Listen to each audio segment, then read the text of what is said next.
नमस्कार प्रिय विद्यार्थियों, हम देख रहे थे जो क्लास 12 की हमारी केमिस्ट्री उसका चैप्टर नंबर 3 विद्युत रसायन, जिसके अंतर्गत हमने देखा था कि हमारे क्या होते हैं जो विद्युत रसायन हम किसे कहते हैं। उसके अलावा जो हमारा इलेक्ट्रोड होते हैं अर्थात किसी भी कोई भी विद्युत रासायनिक सेल बनाते हैं तो उसमें किसकी आवश्यकता होती है, हमारे इलेक्ट्रोड की आवश्यकता होती है और उनका क्या निकालते हैं हम, इलेक्ट्रोड विभव निकालते हैं।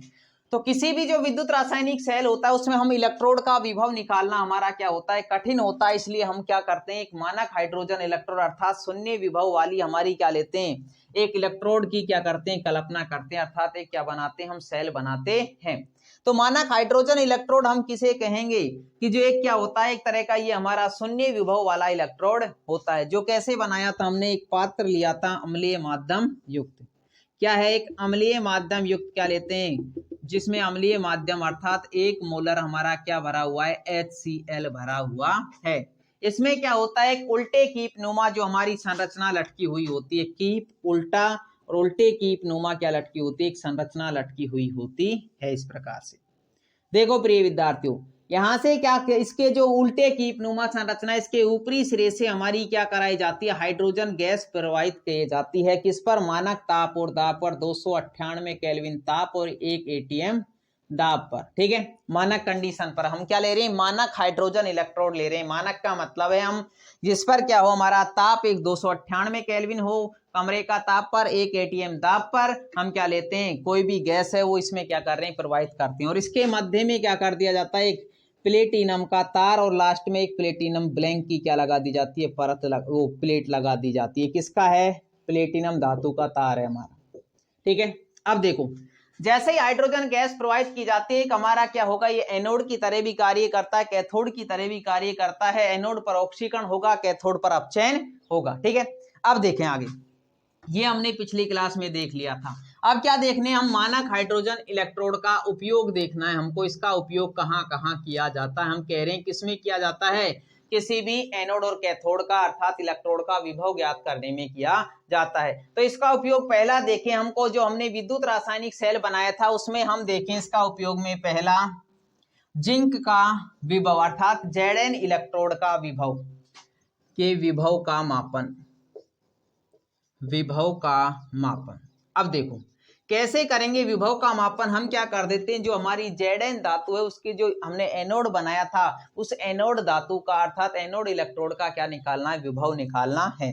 क्या लेंगे, सबसे पहले जो एनोड बनाई हमने पात्र में वो एनोड लगा देंगे। इस प्रकार से क्या था, एनोड में हमारा एक ZnSO4 का हम क्या भरते हैं, विलयन भरते हैं ZnSO4 का। इसमें क्या लगा देते हैं, Zn धातु की छड़ लगा देते हैं जिसे हम एनोड कह रहे हैं, एनोड कह रहे हैं। और किसकी छड़ है, Zn धातु की हमारी क्या है, ये छड़ है।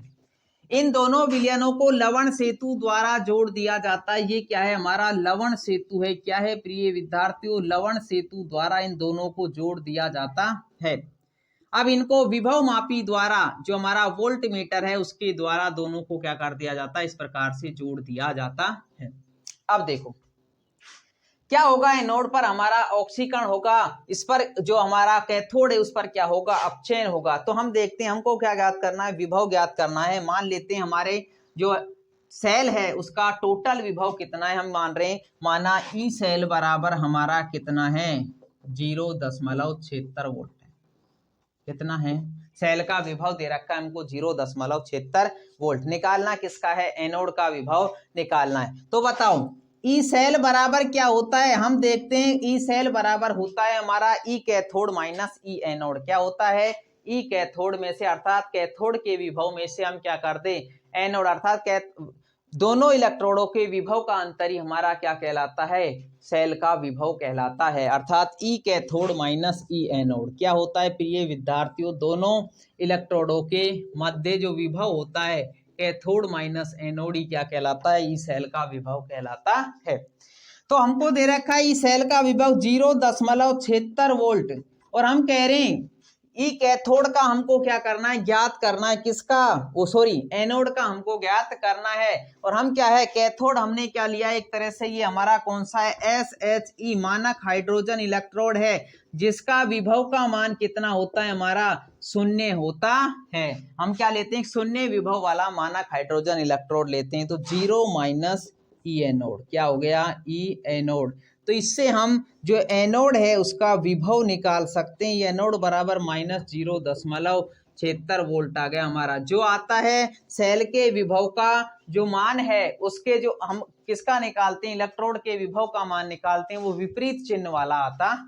ध्यान में रखना है कैसा आता है। यहाँ पर कितना था, प्लस में था, तो एनोड का क्या होगा हमारा विपरीत चिन्ह में अर्थात -0.76 वोल्ट होता है। अब इसकी क्रियाविधि देखें, अगर हम क्या देखें प्रिय विद्यार्थियों, क्रियाविधि देखें तो देखो, अगर हम देखें इसकी क्रियाविधि कि कार्य कैसे करता है हमारा,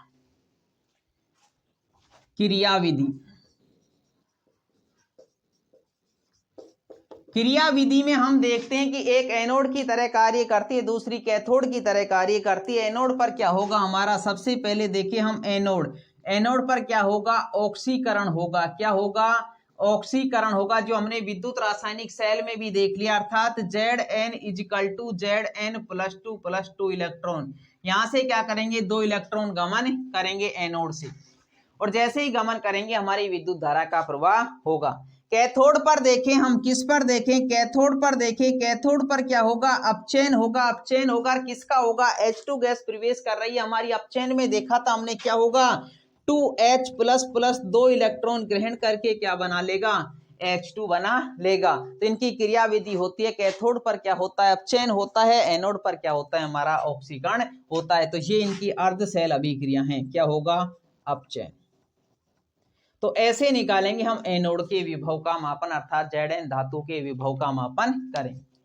सेकंड देखें, जैसे हमने विद्युत रासायनिक सेल बनाया था प्रिय विद्यार्थी, उसमें कॉपर धातु के विभव का, अर्थात हम कैथोड के विभव का मापन करें। ये हमारा जो मानक हाइड्रोजन इलेक्ट्रोड है वो दोनों तरह से कार्य करता है। पहले भी बताया था, हम एनोड की तरह भी कार्य करेगा, कैथोड की तरह भी कार्य करेगा। अब हम देखें, जैसे Cu के धातु के जो हमारा Cu की छड़ है उसके विभव का मापन करना है हमको।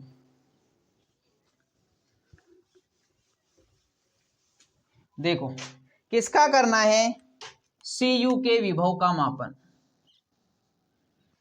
जो कॉपर धातु की छड़ है उसके विभव का मापन करना है। डायग्राम बनाए, जैसे Cu धातु हमारा क्या भरा हुआ था, यहां पर देखें हम इस प्रकार से क्या भरा हुआ था, एक Cu है कॉपर सल्फेट का विलयन CuSO4। ये हमारी इलेक्ट्रोड लग रही है किसकी, कॉपर धातु की। हमने दूसरा मानक हाइड्रोजन इलेक्ट्रोड लिया है, क्या भरा हुआ है, 1 मोलर HCl भरा हुआ है। क्या भरा हुआ है, 1 मोलर HCl का विलयन भरा हुआ है। उल्टे कीपनुमा संरचना लटकी हुई है इस प्रकार से। यहां से हमारी क्या करेगी, हाइड्रोजन गैस प्रवेश करेगी। ये हमारा प्लेटिनम का तार, प्लेटिनम ब्लैंक की प्लेट लगी हुई है। इनको क्या कर दिया जाता है, लवण सेतु द्वारा जोड़ दिया जाता है। ध्यान में रखना है हम किससे जोड़ेंगे, लवण सेतु द्वारा जोड़ दिया जाता है। इन दोनों जो हमारा मानक हाइड्रोजन इलेक्ट्रोड है तथा जो कॉपर धातु, इनको किससे, वोल्ट मीटर विभव मापी से जोड़ दिया जाता है। अब देखो हम कह रहे हैं ये क्या किसकी तरह कार्य कर रहा है, हमारा कैथोड की तरह कार्य कर रहा है। किसकी तरह, कैथोड की तरह। यहां से क्या कर रही है, हमारी हाइड्रोजन गैस प्रवेश कर रही है। अब देखें हमारा ये किसकी तरह कार्य करेगा, फिर एनोड की तरह कार्य करेगा। तो हम देखते हैं, माना हमें दे रखा है ई सेल बराबर, क्या दे रखा है, ई सेल बराबर दे रखा है, वही ले लें 0.76 ले ले, चाहे कुछ भी ले सकते हैं। जैसे हमको ई सेल बराबर यहां पर दे रखा है 0.34 वोल्ट, 0.34 वोल्ट। निकालना क्या है, कैथोड के विभव का मापन करना है। तो ई सेल बराबर बोलो क्या होता है, हमारे दोनों इलेक्ट्रोडों के मध्य का विभव का अंतर ही क्या कहलाता है, ई सेल, अर्थात ई कैथोड माइनस ई एनोड होगा हमारा, ई एनोड। तो ई सेल का मान 0.34 है, ई कैथोड का मान हमें क्या करना है, निकालना है। और ई एनोड का मान हम क्या मान लेंगे, यहाँ पर मानक हाइड्रोजन इलेक्ट्रोड विभव कितना होगा, 0 होगा। तो इस प्रकार से हम क्या निकाल सकते हैं, ई कैथोड का मान निकाल सकते हैं। कितना आ गया हमारा, वही सेम आता 0.34। तो इसका उपयोग कहां पर किया जाता है, मानक हाइड्रोजन इलेक्ट्रोड का उपयोग किया जाता है किसी भी एक इलेक्ट्रोड के विभव का मापन, जो रासायनिक सेल है या अपघटनी सेल है उसके किसी भी एक इलेक्ट्रोड के विभव का मापन ज्ञात करने में किया जाता है। ठीक है, अब इसकी क्रियाविधि देखें प्रिय विद्यार्थियों। क्रियाविधि में क्या होगा, देखो क्रियाविधि देख रहे हैं हम, क्रिया विधि देख रहे हैं कैथोड की तरह, अर्थात पहला देखिए हम एनोड, एनोड पर क्या होगा, ऑक्सीकरण होगा, ऑक्सीकरण एनोड धातु किसकी बनी है, हम देखें यहाँ पर मानक हाइड्रोजन इलेक्ट्रोड किसकी तरह कार्य कर रहा है, एनोड की तरह कार्य कर रहा है, अर्थात जो हमारी H2 गैस होगी वो क्या करेगी, 2H प्लस बनाएगी, 2 इलेक्ट्रॉन बाहर त्याग देगी। ये 2 इलेक्ट्रॉन कहां पर जाएंगे, कैथोड की तरफ जाएंगे। विद्युत धारा का प्रवाह कैथोड से एनोड की ओर हो जाएगा, पॉजिटिव से नेगेटिव की ओर। और कैथोड पर देखें, सेकंड बात हम देखें कैथोड पर क्या होगा, हमारा अपचयन होगा, क्या होगा, अपचयन होगा, अपचयन होगा, किसका होगा, जो Cu+2 बनाए वो 2 इलेक्ट्रॉन ग्रहण करके क्या बना लेगा, Cu बना लेगा। क्रिया विधि बिल्कुल सिंपल है, आपको कुछ नहीं, डायरेक्ट हमको पता है मानक जो हाइड्रोजन इलेक्ट्रोड होता है उस पर कैथोड पर और एनोड दोनों की तरह पता है H2 विघटित होती है और दूसरे में हमारा 2 इलेक्ट्रॉन ग्रहण करके H2 बना लेती है। तो इस प्रकार से हम क्या करते हैं, किसी भी सेल का विभव ज्ञात, किसी भी इलेक्ट्रोड का, सॉरी सेल का नहीं, इलेक्ट्रोड का विभव ज्ञात कर सकते हैं। ठीक है, अब देखें सेल विभव किसे कहते हैं। हम कह रहे हैं यहाँ पर, हमने अभी भी बोला आपसे, सेल विभव क्या है हमारा, कैथोड और एनोड के विभव का अंतर ही क्या कहलाता है, सेल विभव कहलाता है। देखो लेकिन एक बात ध्यान में रखनी हमको, सेल विभव में क्या ध्यान रखनी है वो देखते हैं। अभी हम हेडिंग लगाते हैं सेल विभव।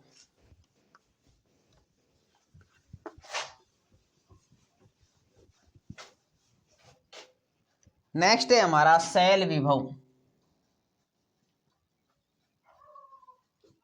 परिभाषा हम सबको पता है क्या है, कैथोड और एनोड के विभव का अंतर ही क्या कहलाता है, हमारा सेल विभव कहलाता है।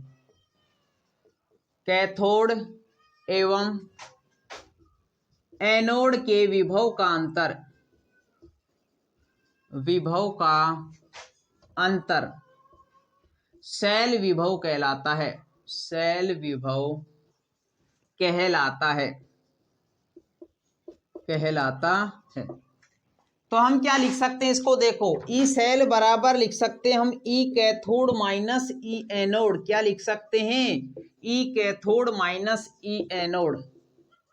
लेकिन एक बात ध्यान में रखनी, जब हम न्यूमेरिकल सोल्व करेंगे तो सेल विभव में हमेशा अपचयन विभव लिया जाता है। क्या लिया जाता है, सेल विभव का मापन करने के लिए अपचयन विभव का उपयोग किया जाता है। तो ये आपको ध्यान रखना, यहाँ पर नोट डाल के लिख लेना, सेल विभव के लिए, सेल विभव के लिए अपचयन विभव काम में, अपचयन विभव उपयोग लिया जाता है। अब इसका मतलब भी समझेंगे, उपयोग लिया जाता है।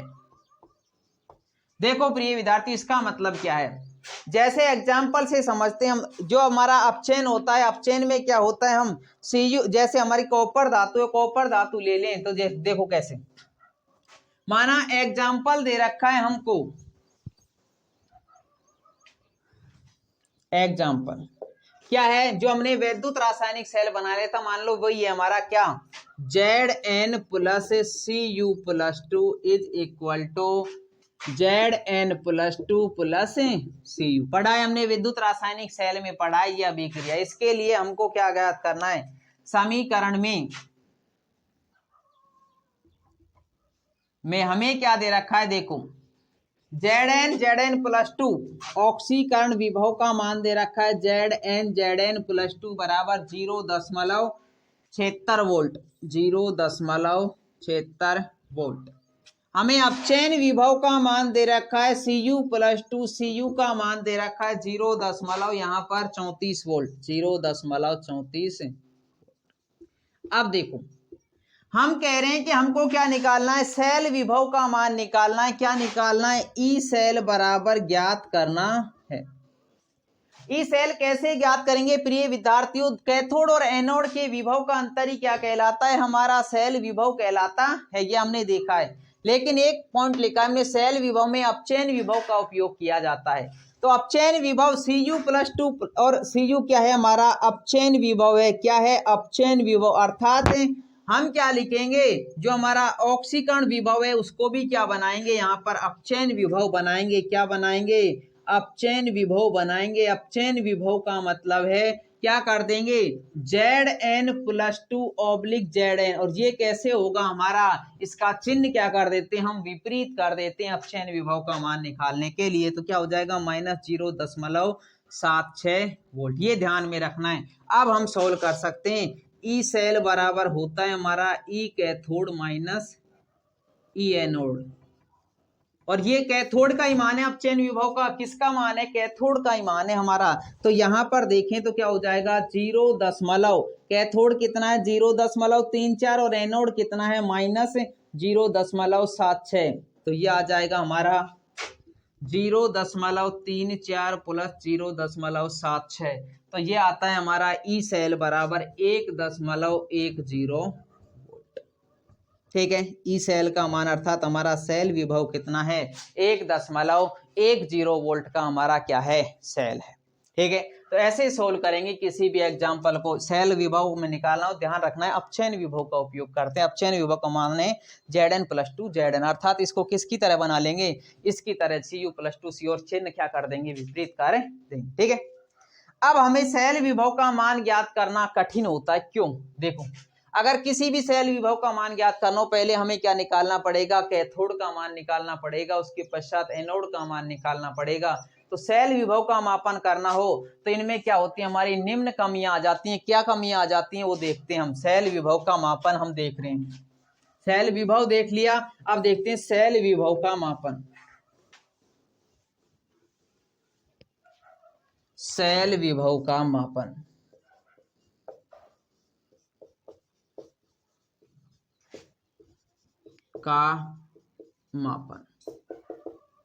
अब सेल विभव का मापन हम आसानी से नहीं कर सकते, क्यों, क्योंकि सेल विभव उत्पन्न नहीं, अर्थात हम क्या करता है, ये जो सेल होता है ये हमारा स्थिर विभव उत्पन्न नहीं करता, हर टाइम क्या रहता है, बदलता रहता है। इसलिए हम सेल विभव का मान एक एक्चुअल अर्थात जो हमारा एक्यूरेट वैल्यू है वो हम बता नहीं सकते। दूसरा, इसमें क्या होती है, अभिक्रिया अनुत्क्रमणीय होती है। अनुत्क्रमणीय का मतलब एक ही दिशा में चलती रहती है हमारी। तीसरी बात है, इसका ताप गुणांक अधिक होता है। तो सेल विभव का मापन हम आसानी से नहीं कर सकते, लेकिन इन कमियों को दूर करने के लिए एक अलग सेल बनाया जाता है, मानक वेस्टर्न सेल। तो उसका हम देखेंगे बनावट कैसी होती है, क्या क्या काम में आता है। तो सेल विभव का मान ज्ञात करने में निम्न कमियां होती हैं हमारी। क्या पूछ लिया जाए, सेल विभव का मापन आसानी से क्यों नहीं कर सकते, तो सेल विभव के मापन में, सेल विभव के मापन में निम्न कमियां होती हैं। निम्न कमियां होती हैं। पहला क्या होता है, यह जो हमारा ये सेल है विद्युत रासायनिक सेल, ये क्या करता है, स्थिर विभव उत्पन्न नहीं करता है। यह स्थिर विभव उत्पन्न नहीं करता, उत्पन्न नहीं करता। सेकंड बात, जो इसमें अभिक्रिया होती है वो अनुत्क्रमणीय होती है। इसकी अभिक्रिया अनुत्क्रमणीय होती है, अनुत्क्रमणीय होती है। और तीसरी बात है हमारा, इसका ताप गुणांक अधिक होता है। इसका ताप गुणांक अधिक होता है, इसलिए हम क्या नहीं करते, जो हमारा विद्युत रासायनिक सेल, इसका सेल विभव का मान आसानी से ज्ञात नहीं कर सकते हैं। ठीक है, तो सेल विभव का मान आसानी से, सेल विभव का मापन हम आसानी से नहीं कर सकते, क्योंकि इसमें निम्न कमियां पाई जाती है। स्थिर विभव उत्पन्न नहीं करता, एक तो अलग अलग बदलता रहता है। दूसरी, इसकी जो अभिक्रिया होती है वो अनुत्क्रमणीय होती है। तीसरी बात, इसका ताप गुणांक क्या होता है, अधिक होता है। अतः इन कमियों को दूर करने के लिए क्या बनाया जाता है, मानक वेस्टर्न सेल बनाया जाता है। क्या बनाया जाता है, मानक वेस्टर्न सेल बनाया जाता है, जो क्या करता है, हमारा स्थिर विभव भी उत्पन्न करता है, अभिक्रिया उत्क्रमणीय भी होती है, ताप गुणांक क्या होता है, नगण्य होता है। लगभग क्या होता है, मानक वेस्टर्न सेल का हमारा ताप गुणांक नगण्य होता है। तो इसकी बनावट है और जो क्रियाविधि होती है हमारी उसको देखेंगे और इसका उपयोग देखेंगे हम नेक्स्ट क्लास में। धन्यवाद प्रिय विद्यार्थी।